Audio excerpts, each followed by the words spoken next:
we all say, "Hi, welcome to Beth and Gus Storytime." Right, Gus?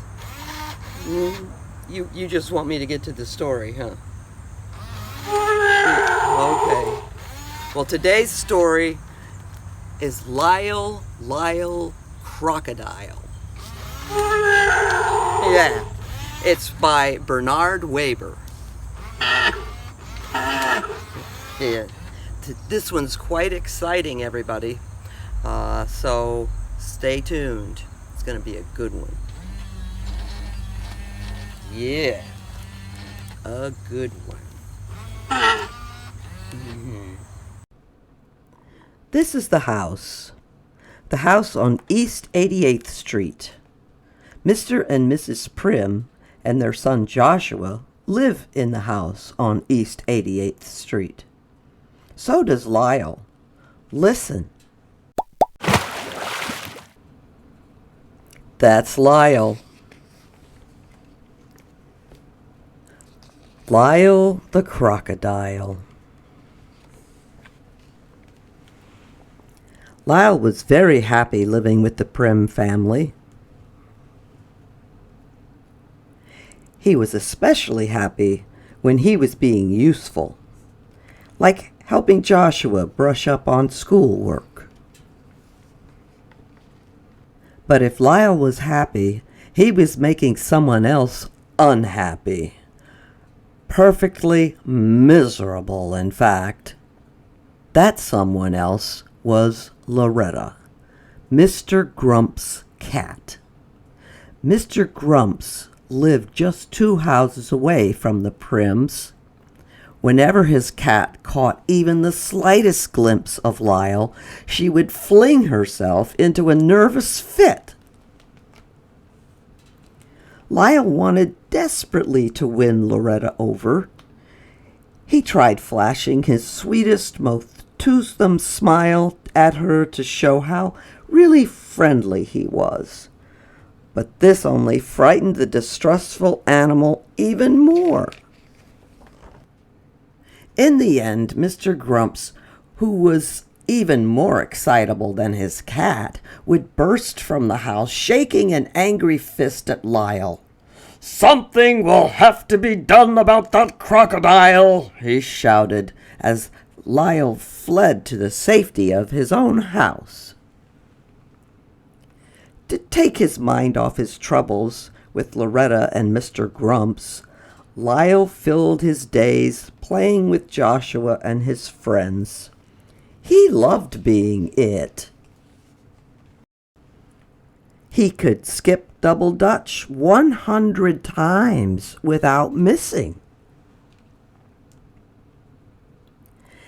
It came as no particular surprise that Lyle could high jump. But Loretta, who was just let out for an airing, was surprised. She was terribly surprised.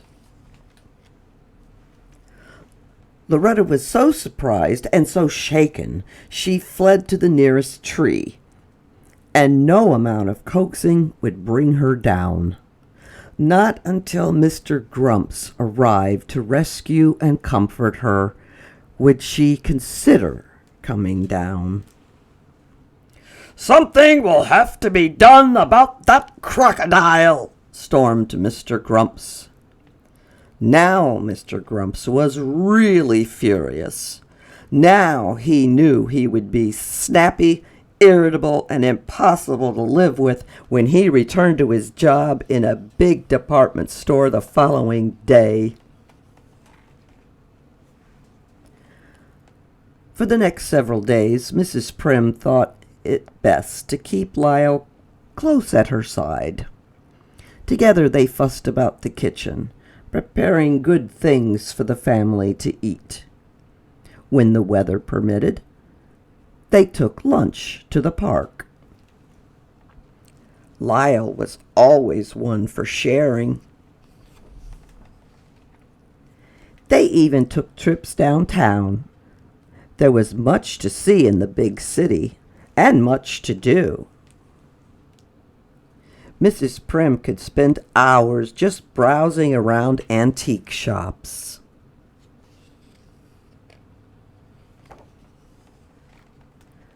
Lyle could spend hours watching building construction. They both loved to ice skate. One day, Mrs. Primm and Lyle went shopping in a big department store. Unfortunately for someone, it turned out to be the very same store in which Mr. Grumps held an important position. And unfortunately, they were to hear from Mr. Grumps all too soon, for it was his voice that suddenly broke in over the loudspeaker to announce a sale in the pajama department. Immediately, it was as if everyone in the store was in desperate need of pajamas. Separated from Mrs. Primm, Lyle was swept along with the crowd. As they neared the pajama department, Lyle thought he heard a familiar voice. "Lyle! Lyle!" the voice called out. Lyle recognized the voice all right. And the face as well. The voice and the face belonged to Hector P. Valente, star of stage and screen. But what was Signor Valente up to now? Well, for the moment it seemed he was very busy selling pajamas. Lyle remembered unhappily his days of traveling and performing with Signor Valente. But in spite of everything, the two were delighted to see each other once more. In another part of the store, Mrs. Primm searched frantically for Lyle. "Excuse me," she said to the lady at the information booth. "Have you seen a crocodile going past? He was wearing a red scarf." "No," replied the lady. "I have no information about a crocodile wearing a red scarf." "Excuse me," said Mrs. Primm to the sporting goods salesman. "Have you by chance come across a crocodile? His name is Lyle." "Sorry, madam," answered the salesman. "I have not come across any crocodiles named Lyle today." Mrs. Primm grew more and more upset. "Excuse me," she said to a man wearing a white carnation. "I have lost my crocodile and I don't know what to do." Whatever the man answered, Mrs. Primm never heard it, for his voice was lost in a chorus of other voices shouting, "More! More!" Those voices belonged to the huge crowd of shoppers surrounding Hector P. Valente and Lyle. Because they had an audience, and because Signor Valente could not resist showing off, he had persuaded Lyle to join him in a free performance of their old stage act. "More! More!" the surprised but delighted shoppers called out, forgetting all about wanting or even needing pajamas.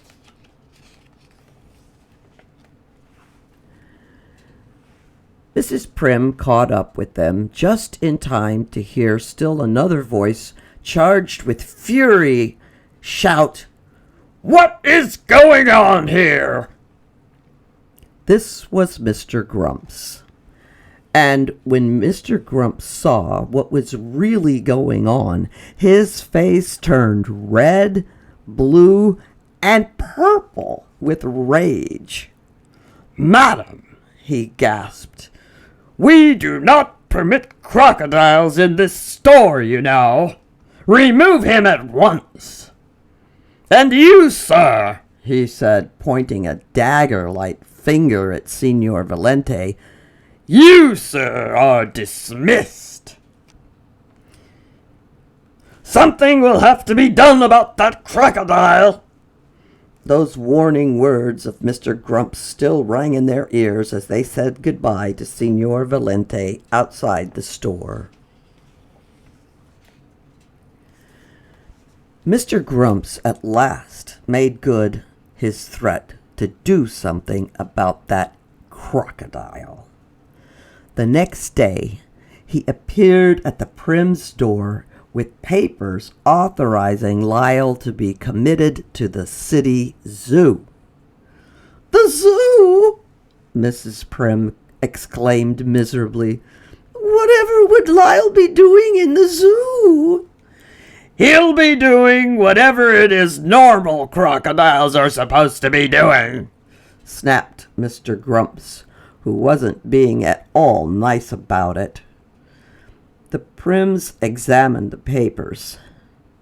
They appeared to be in order. There was little they could do, at least for the moment, to prevent Mr. Grumps from putting Lyle in the zoo. Lyle's first night was difficult indeed. Not wanting to seem unsociable, he decided to join the other crocodiles, who were cozily piled together. Then, when he thought he had gotten himself comfortable on top, he awakened to find himself crushed to the very bottom. Lyle's restlessness so annoyed the other crocodiles, they all just got up and stomped off in a huff. Lyle was happier during the day. When visitors came, he amused everyone with his unusual tricks, and before long was the biggest attraction at the zoo. Joshua and Mrs. Primm visited regularly, arms laden with games, toys, and the Turkish caviar Lyle so loved. Mrs. Primm did her best to smile and appear cheerful, but just couldn't hide her concern. "Are you feeling all right, dear?" she would ask. "Are you getting enough rest?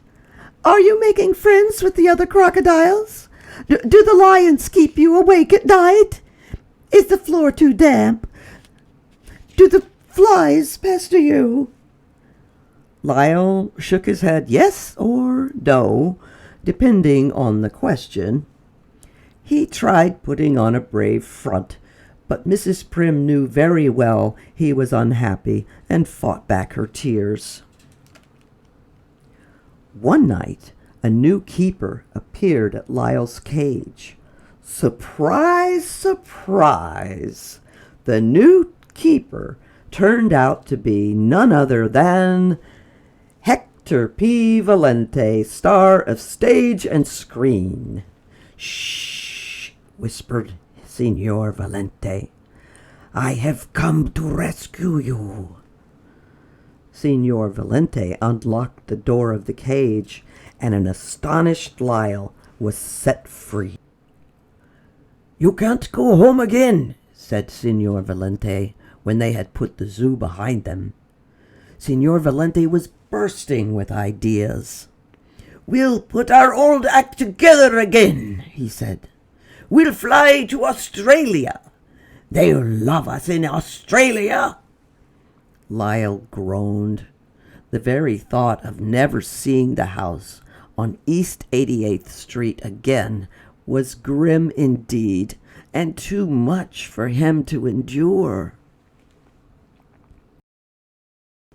Victor Valente read his thoughts and decided Lyle should have one last look at the house on East 88th Street. Approaching the now sleeping street, they were suddenly met with a wall of dense smoke. The smoke, they realized with horror, was coming from Mr. Grumps' house. While Signor Valente ran to signal the alarm, Lyle broke into the house and rescued the still sleeping occupants. A gasping, frightened Mr. Grumps and his cat were led to the safety of the street. Now the Primms and the entire neighborhood were awake and witness to Lyle's heroism. Mr. Grumps couldn't thank him enough.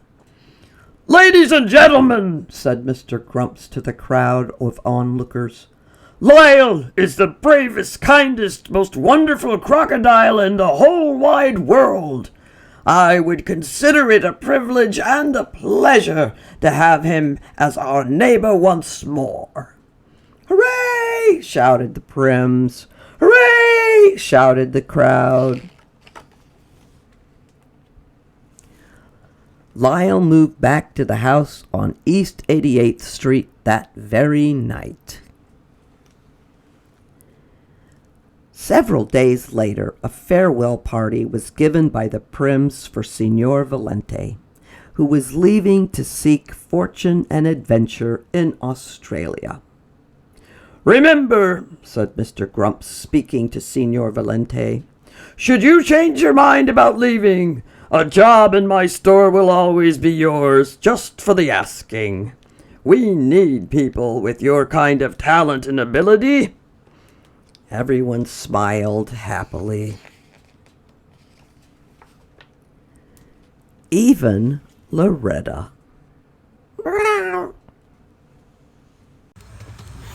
Aww. The kitty cat they made friends finally. What a great ending. He likes that ending. Because we have a cat, you know that. Well, were you worried about him being in jail? Yeah, I was too.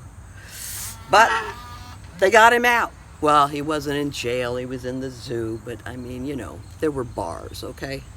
Anyway, I hope you like the story, and I hope you'll like and subscribe. You tune in next time for Beth and Gus Storytime. That's our bye for now.